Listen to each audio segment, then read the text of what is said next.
morning, everybody. We're going to dig right in as the time tends to go by quite quickly. Welcome to the Secular Dharma Foundation Lecture and Dialogue Series. This is our first one.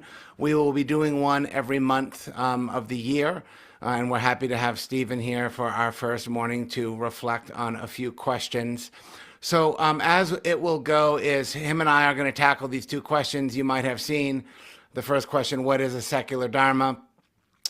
And then we'll both respond to a series of questions. And then at the end, hopefully there will be some time left. If you have questions, you can just kind of pop your hand up or write the question in the chat if that feels better for you, and we can take some questions.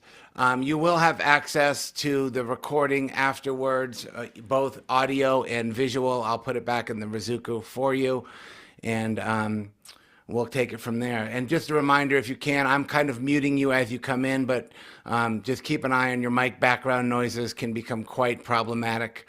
So I'll keep an eye on that as well, as I'm both teaching, talking, listening, and moderating the Zoom.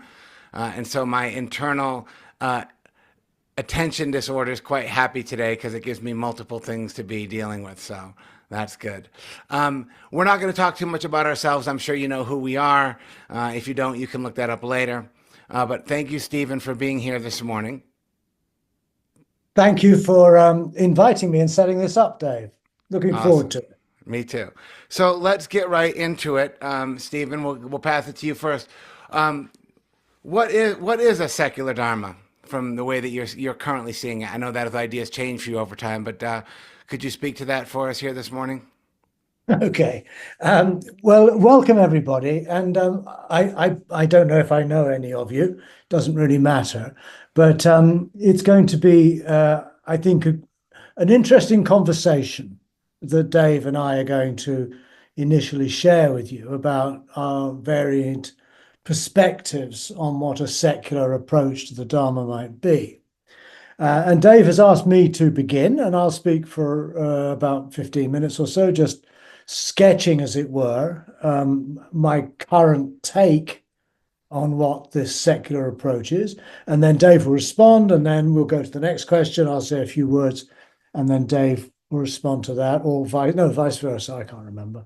And then hopefully we'll have a good half hour at the end where we can have an open discussion with everybody. So what is a secular approach to the Dharma? And I'm going to actually base this on something I've just written. I'm writing a series of essays at the moment, and one of them, I do in fact address this. I wrote this sometime last week, so this is about as close as you can get to where I currently stand on this question. The key difference, I wrote, between a secular and a religious approach to the Dharma is this. The religious aim to end suffering, while the secular aim to embrace it. Now, I understand that the word religious, even the word secular, when you start prodding at those terms and ask, well, what does that really mean? It becomes a little less obvious. In some ways, I consider myself to be quite a religious sort of person, in a broad sense. I identify with religious people, monks and nuns and priests. I feel I'm on the same wavelength. And so in that sense, religious for me means anyone who takes their lives with a kind of ultimate seriousness, that people who are really sort of puzzled and perplexed about what it means to be alive at all. And I imagine that's probably the case for most of you who are listening in and participating in this discussion. But I think I'm using the word here not so much in that sense, but religious in the more popular sense of the word, namely people who have accepted and have come to identify with a particular set of propositions, of views, of beliefs that characterize the religion to which they feel that they belong. And so if you're Christian, you're Christian, and you have great faith in God and Christ and so forth, and you adhere to certain religious doctrines that are very important for you. It may be that your religious identity is something you were born into. You didn't choose to become a Southern Baptist. You ended up being born as a Southern Baptist or a Buddhist or a Confucianist or whatever. But religious in that sense is not so much about taking your life with an ultimate seriousness, which you could also apply to certain philosophers and psychologists as well. But it's being religious is because you hold a kind of identity, either by birth or by choice. And that identity has to do with believing certain things. And whatever the evidence might suggest to the opposite, you hold on to those beliefs. And if people disagree with you, then you might get into an argument and try to defend your beliefs against theirs and so on. Well, in this sense, I think we can see in Buddhism, and I'll only really be looking at Buddhism, you can think of Buddhism as a religion, and it clearly is a religion. If you go to Thailand, for example, and you go to a Buddhist temple in the middle of Bangkok, I would challenge any of you to say, well, this is not a religion. It clearly is. It has all of the markers of what we think of as religion. A secular approach, though, is one in which we're not so attached or identified with that religious community or those religious texts or teachers that we've grown up with or we've come to admire. But a secular approach, in a sense, puts the world first, as it were. Seculum in Latin means this age or this time. So a secular approach to the Dharma is one that is, in a sense, putting the emphasis not so much on the past and the doctrines and the beliefs and the stories and the histories and so on of Buddhism or Christianity, but it's an approach to the Dharma that puts the world, puts other people, puts the crisis of the planet in sharper focus and asks, well, how do I respond to that?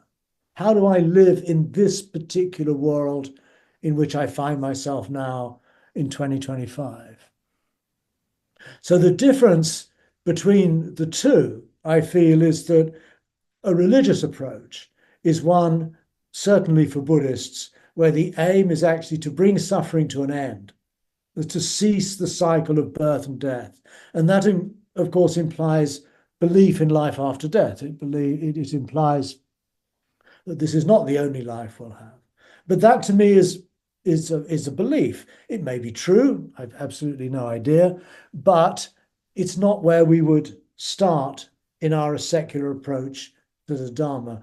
Our secular approach would be, first of all, to embrace the suffering, and I'm using this word suffering into a very, very broad sense here, not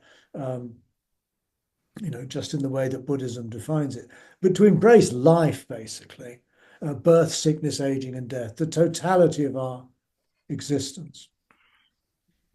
Religious Buddhists, I then go on to say, think of nirvana as the final cessation of all suffering that is caused by ignorance and craving and reactivity.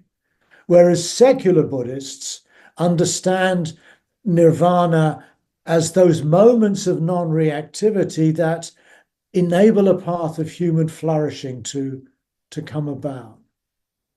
So this, I think, for me, at this particular time, I think of a religious Buddhist approach as one that sees the practice of the Dharma as about bringing all suffering to an end, the end of suffering, for which Buddhism is very famous. And I think probably most Buddhists would consider that to just be a very matter-of-fact statement about what it means to be a Buddhist. And therefore, they see the path, the Eightfold Path, as a path that leads us to the ending of suffering. Whereas a secular Buddhist understands nirvana as any moment within our experience in which we find ourselves in a non-reactive space, a non-grasping, a non-fearful, a non-craving kind of state, the kind of state that we settle into each time we meditate. And at the end of the meditation, we say to ourselves, that was a good one. I really touched down deep into myself, into my experience, and I found that non-reactive stillness and quiet and silence. That, to me, is nirvana. It's something we can certainly deepen. It's certainly something we can expand, make more into our daily experience, but it's not something like the nirvana of the religious Buddhist that is some distant goal that we aspire to. It's something that's actually already here. And that non-reactivity, those moments of non-reactivity, are the ones that we cultivate in meditation. But more importantly, I think it's from those moments that we're afforded the best opportunity to be able to make different judgments, to make different ethical and moral choices, because this is a state of clarity that can enable us to see more precisely, more truly, perhaps, what's actually going on in this moment itself. So this, to me, is the most radical difference between a secular and a religious approach in Buddhism, is that the goal of nirvana, it's not that the practice leads to the goal of nirvana, but it is the momentary experience of nirvana, of non-reactivity, that opens up the possibility of living differently in this world now. So, Dave, your turn. All right, thank you. Let me. Yeah, thank you, Stephen, for that. I like everything you have to say, and I have for a long time. I just want to start with a brief story for a moment because it's been so important to me, and that is what Stephen's talking about in many ways is what's known as the Four Noble Truths. Now, I've had a very confusing relationship with this teaching for about 30 years now. I remember first reading a book at Dan Goleman's house in the basement, and it said desire was the cause of all suffering. And I said, well, that doesn't make sense. And it was first, I think it was maybe 2008, Stephen, when you first did a talk at Gaia House about this reframing about actually to embrace suffering rather than to end suffering, which is where you started today, which changed the game for me, oh God, in 2010. That really relaxed me because I worked so hard to end suffering, and I was never able to do it. And I felt like I was doing Buddhism wrong. And not only was I suffering, but I was actually not very good at it. I was suffering incorrectly. And if you've been there, you can imagine how frustrating that can be. So when we think about a secular Dharma, this idea has been floating around in my head since those sets of talks, and I'll send out those sets of talks in the email afterwards. But for me, secular Dharma, what we're not, I would say what we're trying to avoid, this is not a new set of dogmas, a new set of beliefs. For me, this is a dialogue. Secular Dharma is an ongoing dialogue, hopefully a dialogue that does not come to an end. And there can be as many versions of a secular Dharma for those who practice it. So we're not trying to develop a new set of beliefs, a new set of dogmas, a new set of doctrines, as much as we are trying to perhaps get away from all of that. And so having done podcasts on the topic of secular Dharma for the last year, I've noticed one thing that's been interesting is talking to other teachers in the Buddhist space is everybody has a different understanding and a different feeling about this word secularity or secular. So I want to just talk about that a little bit because I think hopefully you'll leave with a little bit more excitement about the term and a little bit more enthusiasm because people have mixed feelings about it. And so the word secular does not stand in opposition to anything. It's not like either you're a religious person or you're a secular person. I would argue pretty much everybody on the screen, I don't see any shaved heads or brown robes, is that we are all secular people. If you don't live in a monastery, if you live in contemporary society, you live in a secular world, as Stephen pointed to, this time, this era. In many ways, it just means right now. You know, what is the world that we live in right now? And right now, I like how Stephen says we're putting the world first. We live in a complicated world, a very confused world, a world where things like polarization is everywhere. People seem to be really dug into their ideologies, their views and opinions, and certainly we don't need more of that.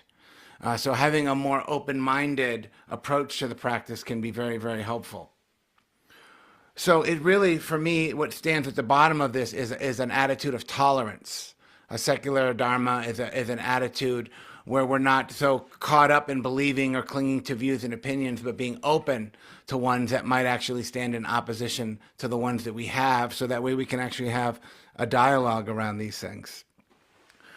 Another way to think about it that's been helpful to me is this notion that everybody seems to know about the Buddha taught a middle way. Even people who have no interest in Buddhism generally know that the Buddha taught a middle way. And middle way is synonymous with the Eightfold Path. That's really what he was on to. And for me, I think a middle way is trying to find a middle way between science and religion, or science and spirituality, depending on how you hold those. Because I think it's safe to say that science clearly does not have all the answers. Science cannot provide us an adequate set of ideas or set of tools that lead to human flourishing, that lead to a really genuine, authentic sense of happiness. It's certainly helpful in many ways, but it doesn't necessarily do the heavy lifting, nor does religion. For many people, they find that it doesn't provide them, that believing in something doesn't actually really provide or necessarily turn us having an experience of real happiness and thriving and meaning. In fact, just as a side note, if you look at cognitive science research, the very cognitive act of believing, there's no evidence to suggest that believing in anything has any impact on the quality of life that you experience. And I think we can probably see many, many examples of this. And as Stephen has said many times before, is using this Four Noble Truths, or the Four, as not a set of truth-based claims, of the truth of how things are in an ontological sense. This is the truth of how things work and we need to adhere, but really a task-based ethics. It's not trying to something that we know. It's something that we know how to do. You know, how do we navigate the complexity of this world? How do we navigate the climate, the politics, the social issues, without getting caught up in having the right view? There's that word right. We could attack that word today, but I think we'll put that aside for now. Really, it's about what you know how to do. And just to give you a few examples, it's like, you know, if you're in the Dharma space, if you've read any books on Buddhism and you've studied this stuff at all, it doesn't take very long before we get introduced to the idea of impermanence, or anicca, that things are constantly evolving, things are constantly changing. There's no absolute. And so everybody probably knows that. I know that. I believe that that's actually true. But knowing that isn't really that helpful to me when I'm faced with real change in my life. Somebody close to me dies. A loved one dies. I lose my job. I lose my house. I have friends in Los Angeles whose houses are gone. You know, I don't suspect anybody I know walked up to their house, burnt to the ground, and said, "Well, yeah, impermanence, things change. You know, of course this happens." And so the question is, do you know how to adapt? Do we know how to meet change in a real way? How do we actually work with that in real time as it's emerging? Whether we believe or know that things change is a bit irrelevant. Just one more example, it would be compassion. I think most Buddhists would agree that compassion is a value that we aspire to cultivate. And probably many people have heard that, you know, compassion is the antidote to suffering, and we want to meet all suffering with compassion and care. I have no problem with that. I actually believe that that's true.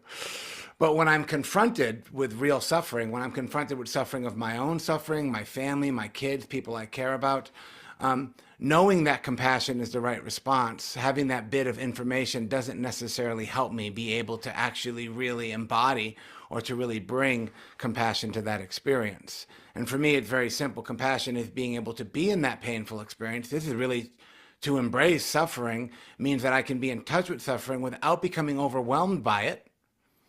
I'm not overwhelmed. I'm not falling apart. I'm not, falling to pieces. It's not overwhelming me, but I'm also not disconnected from it either. There's another middle way for you. How do we embrace suffering without being overwhelmed and without being disconnected? And if you have a phone, if you have any digital device, disconnecting from suffering is actually quite easy. And so to me, that opens up this space that Stephen's talking to in the ethical domain of nirvana or nibbana. Can I be in the complexity of experience? Can I be in pain? Can I be in anguish, whether it's my own or somebody else's, without becoming overwhelmed or without disconnecting from that? And that's a skill. You can't just choose to do that. That's something that we have to work for. It takes time, it takes effort, it takes practice to do that. That's a very difficult thing for most people to do. The other way I like to think about a secular perspective, so there's that word perspective, is again trying to zoom out and seeing it as a both and, which is not, it's not either or. Life is, we know this, and we learn about this in Buddhism all the time. Life is both tragic and beautiful. It's not one way or the other. How do we celebrate? How do we embrace it's not just also about embracing suffering. I think it's also about embracing the beautiful. It's about embracing joy. It's about embracing it all. As Stephen's saying, suffering in the widest perspective possible, the biggest frame possible. How do we be able to embrace the width and the depth of our humanity, that which is both beautiful, that which is tragic, and trying to have this perspective on things that's very realistic. That's really much about this life, about what's going on in the day-to-day struggles, the day-to-day joys of my life, which, as we all know, mindfulness practice is very much about this. About being tuned into the body, being tuned into feelings, to the mental states, to the ideas, the thoughts, all of it. Really trying to live our life one moment at a time, as we know that's how it unfolds. And so there's some basic principles that we talk about in a secular Dharma that I just want to highlight, I think, that are helpful, is that in many ways the goal of a secular Dharma would be to really improve the quality of life for everyone on the planet, or even I would extend that to all beings on the planet. How do we have an inclusive thing where the goal is to try to improve this quality of life for all beings? And again, if we are going to put our stock, or if we're going to trust anything, it's probably at this day and age best to trust science and scientific thought and scientific inquiry. Now, I say that is not a rejection of religious views or religious values, but it's trying to really understand that we do know some things, and we have to take science seriously. And also, too, as we know with the emergence of mindfulness and all these practices, there's a boatload of evidence to suggest that the cultivation of mindfulness is, in fact, good for you. And then also, this one that I like is it's good to do good. It's good to do good. It's about goodwill. It's about kindness, and tolerance, and generosity. And these ideas that I think are universal through almost all religious thought, these basic ideas. One thing about this that I think is interesting is, for those of you who have studied Buddhism, it's quite a big, gigantic universe and quite complex. But one thing that I've noticed, and Stephen can tell me if I'm wrong, but one thing that I've noticed around Buddhist teachings is, whether it's the early Theravada or Mahayana or later schools of Tibetan Buddhism, one teaching that seems to get elevated and all traditions really point out as being very valuable, they have different names for them, but that is what's classically known as the Brahma Viharas. You won't find too many, as much as Buddhists don't agree on everything, I think you'd be hard pressed to find any school of Buddhism that would kind of try to talk you out of these qualities of kindness, loving kindness, metta, compassion, care, equanimity, gratitude, appreciation, that these are really, and when I say that it's good to do good, is that it's this cultivation of the heart, of these values, these qualities, of really meeting the world, with a place of kindness, being kind to people that I don't agree with, being able to be friendly with people who hold opposing views and attitudes than I do. That's a skill. I've had to work pretty hard to learn how to do that. Is to be able to see that if I value kindness and I come into contact with somebody, what's more important in that moment? Me being right and having the more correct view, or me just being kind and just being friendly? And I find that I practice with this every single day. And so we can really see that this is a kind of universal teaching in the Buddhist space. I think that really fits well here in terms of that. Lastly, just a few things that I'll add that Stephen doesn't mention so much in his work, mostly because I think it's not something that he's done. But one of the things that I've noticed that's been helpful to me is bringing secular ideas or secular practices to the Dharma. And so what I mean by that is I'm somebody who, I have a 20-year history of sobriety, so I've struggled with addiction, alcoholism, and other debaucherous forms of behavior I'll politely leave aside for now.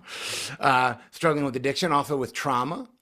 I lived most of my, almost my entire teenage years, I lived in a highly state of PTSD, and much of my adult life it was also true, that I've actually had to go above and beyond just Dharma practice. I've been involved in 12 steps, and I found that to be very transformative and very helpful. I've also been involved in different forms of therapy, trauma therapy, different types of psychotherapy, different types of practices that have really helped me with that.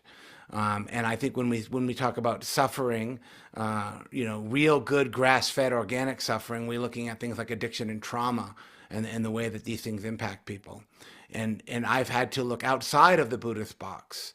And so as I look into the world of psychotherapy, different therapeutic modalities, especially now in this day and age, the world, modern world, the secular world, is a treasure trove for different models. Different ways, whether it's EMDR therapy or Gestalt therapy or cognitive, there's all these therapies that are really helpful to help us embrace suffering, to help us to heal. And it's also interesting that those therapies, which I've engaged in, have also enriched my Dharma practice in a very meaningful way. In fact, nowadays, when you find a form of therapy that has efficacy, they just park the word mindfulness based in front of it now. Cognitive behavioral therapy was really effective. Now it's mindfulness based cognitive therapy. Relapse prevention in the addiction space, a lot of efficacy. Mindfulness based relapse prevention. So there's a way in which we can not just have a secular approach to the Dharma, but we can use modern ideas, whether it's philosophy. I mean, Stoicism's coming back in a huge way. These ancient philosophies are really making a big appearance in the world. So how can we not just kind of reduce everything to a box of a set of teachings and practices, but really expand in a way that's meaningful? So that's one of the things that I've done in my work is not just having a secular approach to the Dharma, but bringing other things into the practice to expand and to alter and to just make the practice more meaningful, which actually will now bring me to question number 2. And I'll go first, and I'll let Stephen reflect on this as well. And that question is what I just kind of mentioned, is how can a secular approach expand, alter, or challenge our practice in a meaningful way? And I think this is a good question. And just to kind of continue what I was just talking about, there's a number of things happening right now, I think, that are important to just kind of name, that are happening in the secular world. The first is that we are now seeing people are unhappy, people are isolated, people are polarized. Addiction is actually increasing, not decreasing. We have a growing rate of people who just feel like life is not meaningful. In fact, there's a guy named John Vervaeke who has a series of lectures called Awakening from the Meaning Crisis. And I do think that we have a crisis of meaning, especially young people. They look at the world, they look at life, and they think there's nothing in this for me. And we see suicide, we see addiction, we see trauma, we see all of these things increasing. And that's happening in the secular world, that's happening in the world that we live in today. We also see that there is, with that comes this massive mental health crisis that we see. I know that we see it worldwide, but in America where I live, growing numbers of mental health. Even though we have these great medications and we have these great therapies and we have all these great tools to address that, we are not doing a very good job of that. And that people are really finding, addiction, incarceration, death is happening. How do we embrace that in a meaningful way? Also, another thing that's happening with that is we see an ongoing interest, and this has been going on for a long time, and it's getting more and more popular, a conversation between cognitive science and Buddhism. a conversation around like for someone told me I was reading somewhere there was more books sold on Stoicism in the last year than there were in the last 100 years. People are really turning to these ancient philosophies, whether it's Buddhism or Stoicism or Greek. People are really becoming interested in different approaches to deal with the fact that life is feeling meaningless. And the overarching thing I think that's really interesting that brings into this, that really ties into a secular Dharma, is we see, 10 years ago, Time magazine, on the cover of Time magazine was a pretty white lady, and it said the mindfulness revolution. And we see that in definitely the last 10 years, probably even more so than that, the popularity, the widespread popularity of the practice of mindfulness has made its way on, it's on the magazine rack at your local health food store. And I've interviewed Joseph Goldstein and Mirabai Bush and other people who were part of this emergence. And I asked them, did you ever think mindfulness would get to the level of popularity it has? And they usually laugh when I ask that question. And they go, no way. We never thought in a million years that mindfulness would reach the level of popularity. And so why is that? I think all of the things I just mentioned, I think they're all connected. And I think that people get kind of cagey around mindfulness. Of course, there's secular mindfulness. We could talk about that to some degree. But I think the popularity and the widespread popularity of mindfulness is only a good thing. And to be critical of that, I think, is foolish. There's been books written about mindfulness, and there's been kind of this way in which Buddhists, actually, it tends to be the religious Buddhists who tend to be suspicious and skeptical of mindfulness and as it's taught in a secular domain, which I think is been kind of a mistake. So the other thing I would say is, how can this challenge? I think that a secular Dharma, if done well, I hope that what we're talking about today challenges you. I think that challenging our ideas and our beliefs is very healthy and important. One of the tensions that I currently sit with, and that I sit with often in my teaching, because I teach in various different spaces. I teach in traditional insight spaces. I also teach in therapeutic places. Is that with all of this, the question for me is, how do I stay rooted in a Buddhist tradition without being stuck in that tradition?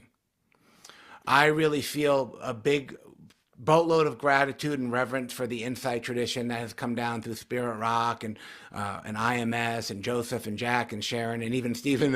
I put him in that category. Is that I feel very grateful and very happy that I've been part of that tradition. And I think there's a lot of value in being involved in a Buddhist tradition, because we have to be rooted in something. We have to be rooted in some set of practices and some set of theories and some set of philosophies that we can spend periods of time, perhaps even years, reflecting on those. But I also don't want to be stuck in those traditions. And I have felt, there's been times where I felt stuck in those traditions, mostly because I felt, if I'm an insight teacher, if I'm a teacher of Theravada Buddhism, then I'm expected to some degree to actually buy into some of these ideas, which always never felt comfortable for me. I always felt uncomfortable, even though we're told to, ehipassiko, come and see for yourself, and, don't take it until, you've seen it to be yourself. But when you've seen it to be true, you'll realize that we have all this all sorted out for you already. And so a way in which we can have, there's a term for it, Stephen hopefully will mention it. He mentions it in some of his books. And I think the goal of a secular Dharma, with being rooted in a tradition and understanding a tradition, but not being stuck in that tradition, is becoming independent of others in the teaching. Becoming an individual, becoming autonomous, having internalized enough of the practice through your own lived experience, through your own cultivation of meditation, so that way you can practice in a way that you don't get bogged down by these ideas and you don't feel stuck in these kinds of traditional ways. So I think if your practice is challenging you, if some of the things we're talking about today is confusing or upsetting in many ways, I actually hope that's the case. Because I think when we look at the Buddha's, suggestion for us was to cultivate this Eightfold Path. Again, that's the middle way, and that is to bring the practice of meditation, the practice of the Dharma, into all areas of our life, everything, our views, our perspectives, our imagination, our thoughts, our voice, the way that we talk, the way that we live, how we survive. And when we really do that, the Eightfold Path is not this set of doctrines on the wall. It's actually something that we want to embody. We want to become this Eightfold Path. And I do find it a little bit odd. Hopefully Stephen will fix or correct some of this for us. There's actually not very many books on the Eightfold Path. If people ask me that all the time, like, oh yeah, like the Eightfold Path, like, what should I read? What should I get? And I'm always just like, really, I'm like, gee, weirdly enough, even though it was his primary suggestion, there has been little written on the topic from what I have noticed. So I think that's a lot from me. I'm going to pause there and put Stephen back on the pin and see what he might have to say or correct or any of those things. So thank you, everybody, for your kind attention. Well, thank you, Dave. I'm really on board with pretty much everything you say, and I must admit, I think you articulate it very well, and I think to me that's very, very encouraging to see how us oldies, as it were, you didn't use that word, but basically the generation of those of us like Joseph and Mirabai and others who went out to India in the 60s and 70s. And then we came back and we started teaching and opening centers and all that stuff. It's, to me, I think the best vindication of those choices that I made more than 50 years ago now is in the fact that there are younger generations of teachers like you, Dave, and others who are now coming through and taking what we've done further. I'm not at all interested in having disciples or followers who will read all my books and then work out some kind of view that I supposedly project and hold, and then will teach that for the rest of eternity. That, I think, is absurd. But on the other hand, there's a few points I'd like to pick up. I'm aware, in fact, the passage I started reading out to you from which I made my last remarks, I was aware shortly after having written that I lapsed into speaking in very binary terms, very dualistic terms. I was saying, well, the religious Buddhist X, the secular Buddhist Y, and drawing out these differences. And I'm uncomfortable with that. On the other hand, I recognize that the language we use, all human languages, are built in such a way that these kinds of oppositions are grammatically very useful. If I want to understand something about anything really, then it's often very useful to say, well, what we're talking about is this. We're not talking about that. In other words, there is certainly room in any kind of discourse for some kind of back and forth, some binary function of language that helps us think our way through to what is hopefully a more useful perspective.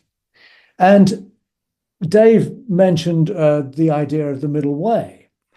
Well, if you apply the idea of the middle way to what I was talking about earlier, then is there perhaps not a middle way to be found between a secular approach and a religious approach? Why do we think we have to choose one or the other? Could it be that we can be deeply religious secular people? Why would that be a contradiction? And I feel that in my own life and with many of my friends that I've known over these years, I think it's almost impossible to locate anyone I know in either camp. As Dave said, we're all secular people now. And as Buddhism comes into our world, and as we struggle to make sense of that world, perhaps what the Dharma will provide us with is are strategies whereby to get out of that very opposition in which I've been framing at least my own presentation here. And I also completely agree with Dave, whereby a secular approach is not just about trying to secularize Buddhism or to take out the more religious and metaphysical bits and come back to some kind of core that seems to be somehow more accessible to us. But also, a secular approach to Buddhism means that we draw from the secular world itself. The examples that Dave gave were very much taken from the world of therapy, of trauma, of mindfulness-based therapies and so on, and to bring in the skills and the understandings that the people in healthcare and in different areas of medical work have enabled us to make use of in such a way that mindfulness is somehow translated into not just a secular approach, but we are incorporating into Buddhism, our Buddhist practice, ideas that come from outside Buddhism. And this, again, is nothing new. The same thing happened when Buddhism went to China, it went to Tibet, went to Japan. On all of these occasions, Buddhism both gave what it brought from India, the Dharma, but it also received. It listened to what people were concerned about. It became aware of other approaches in, say, Taoism or in Tibetan shamanism or whatever. And it then brought that to bear on the Dharma. And in that case, a conversation emerged. And it's that conversation, I think, that is crucial. This back and forth, which again has its binary, dualistic elements, but I think in the end allows something entirely new to potentially emerge. In my own case, as Dave correctly pointed out, I haven't been so involved in the therapy world, but I have been very much involved in the world of literature and arts. And I have learnt an enormous amount from secular literature, from novels, from poetry, from short stories, from documentaries, from movies, from films particularly. I mean, I spend a lot of time. I go to the cinema at least 2 or 3 times a week, and I watch what are usually called art films. But I find that many of these cultural expressions communicate and amplify and illustrate Buddhist ideas, but in a much more concrete way. And I feel that in many senses, Buddhism that has come down to us remains very abstract and in that way somehow remote. When you ask what suffering is, for example, Buddhism will give you a very good definition. It will list, the 8 sufferings and the 3 sufferings and this, that, and the other. But it rarely actually focuses in on the highly specific suffering of a particular person. And I think a very good example of this that we find in the Pali Canon, it's a very rare occasion, is a story where Gautama and his attendant Ananda were visiting a monastic community somewhere in India. And they entered a lodging to find that the monk who lived there was lying on the floor, neglected, in a pool of his own urine and excrement. And so the Buddha and Ananda, they bathed the monk, they cleaned him up, they lifted him, put him on a couch, and then they went off and talked to the other monks, and the Buddha said, well, why are you not taking care of this guy? And they said, oh, well, he can't really pull his weight in the community anymore. We've got other stuff to do. He'll get better. It's okay. And then Gautama reproached them for having failed in their obligations, in their compassionate need to respond to the suffering of one of their fellows. And he made this very, very, very telling statement. Whoever would tend to me, he said, should tend to the sick. Now, in identifying himself with the pain of that one particular monk, shows that for Gautama, to embrace suffering is not to do so in a very sort of abstract way. Yes, I embrace birth, sickness, aging, and death. But what we're really called to do is to embrace the specific distress of a particular person that needs to be overcome. And so rather than treating suffering as just a general characteristic of existence, here we find an account where Gautama is responding to the actual pain of a particular person. It shows that he's someone who's willing to get his hands dirty. He's willing to muck in to a very messy, everyday situation in life.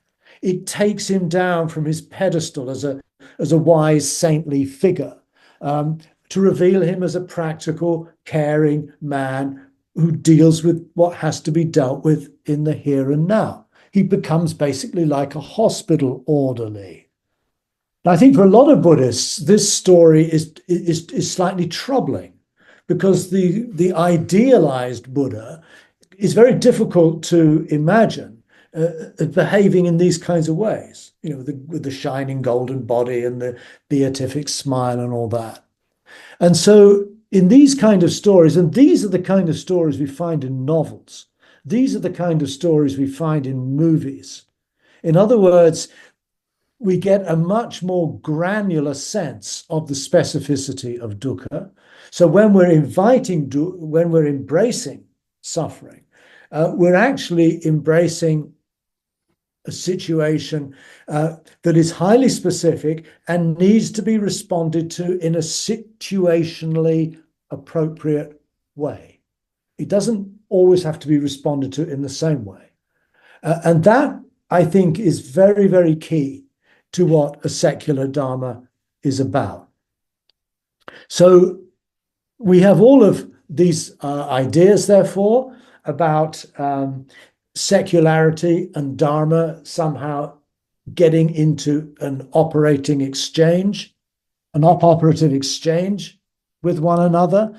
And I feel that this is what our secular world can bring to Buddhism. And I think what Buddhism can bring to the secular world is a way to deal with the specificity of suffering in a way that's hopefully wiser, hopefully more compassionate, and ultimately also hopefully more effective.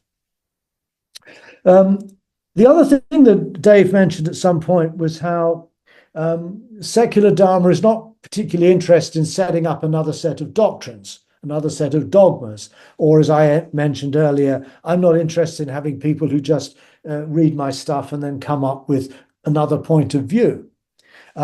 That is, on the other hand, if we're going to think of ourselves as part of a community, as part of a movement, a way in which the Dharma, which has been going for 2,500 years, begins to find another form or another voice, I do think we have to somehow organize this perspective in a coherent way. And I've come up over the last few years with exploring what I call a cartography of care. A cartography is like a kind of a map of care. And care, I think, is the core value in the Dharma that encompasses and includes all other virtues. The Buddha's last words, for example, were things fall apart, tread the path with care. Care is the last word he used before he died, which I think gives it its centrality. And when we look and try and unpack this central notion of care, we find it presented as an elephant's footprint, a footprint in which all the footprints of the other animals in the jungle can be put inside. Care is like that encompassing perspective on life in which our practice unfolds. But very often, I think, we lose sight of that. And we lose sight of the fact that care is made up, in fact, of these four tasks of embracing life, of letting reactivity be, of seeing it stop, of cultivating a path. And each of those four phases, those four tasks, include particular sets of virtues. I'm not going to get into that now. But all in all, you can then begin to map that into a kind of cartography in which there are 32 virtues divided amongst four tasks, four ways of responding to life. And amongst these virtues, we find something else that Dave brought up quite centrally is the idea of the Eightfold Path. And in my first reflection about when we started, I already made the point that for a secular Buddhist, nirvana is not the end of suffering, but nirvana is the beginning of another way of living in this world. And if we put that in more traditional Buddhist language, nirvana therefore becomes the source of the Eightfold Path. Moments of non-reactive awareness and mindfulness, if it's anything at all, mindfulness is about the cultivation, systematic cultivation of a non-reactive attention to the world. And it's by cultivating that non-reactivity that we actually open up and expand the experience, the nirvanic experience that is already here and now. Nirvana is not something reserved for the spiritual elite.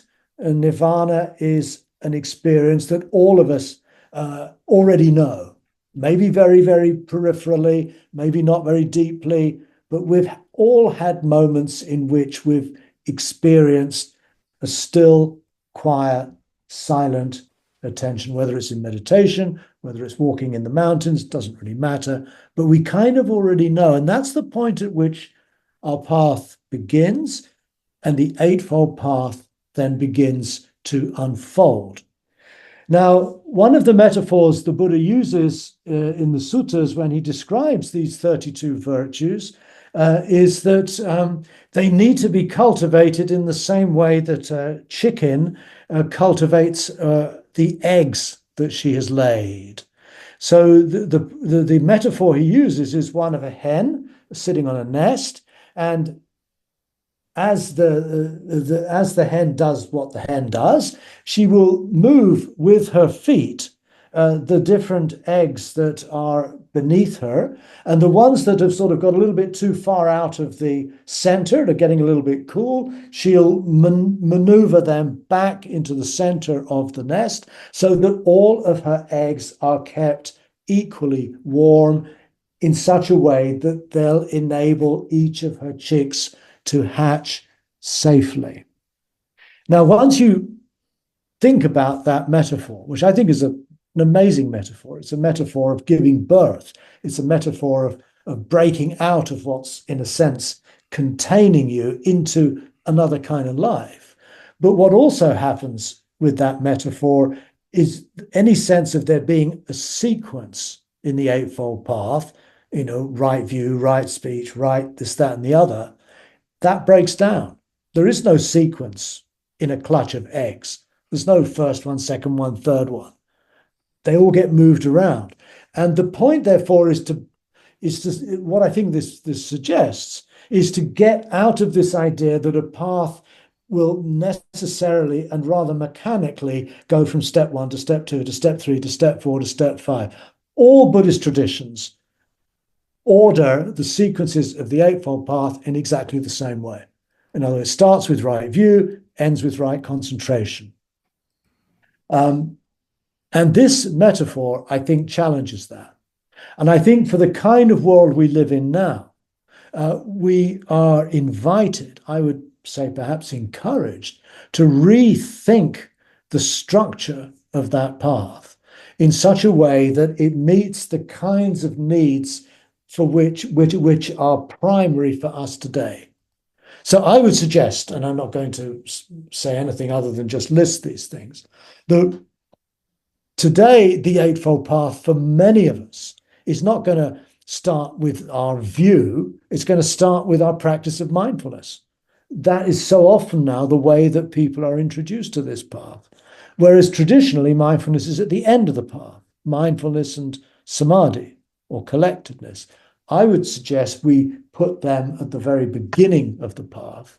And they are it's that mindful attention and awareness and focus that then enables us to cultivate a more stable perspective, which is what I prefer over the word view, a perspective on life, which becomes the foundation for a much richer imaginative life, imagination usually being mistranslated as intention. It's got nothing to do with intention. It has to do with being able to picture and imagine how we are going to resolve a particular problem here and now. How do we imaginatively come up with a solution to that problem? This then leads us into a life of application and effort. It leads us into finding a way of life that can support us, that support our family, what is usually called livelihood. And this can then also inform and give rise to meaningful work.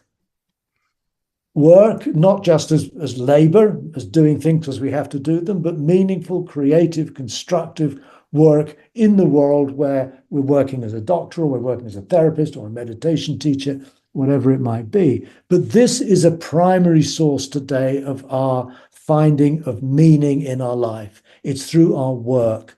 It's through writing, in my case, making art, that I find meaning and value. And yet work, survival are treated as marginal elements within traditional Buddhism, which for the most part is the kind of Buddhism that is best suited for monastics, not for people living in the world.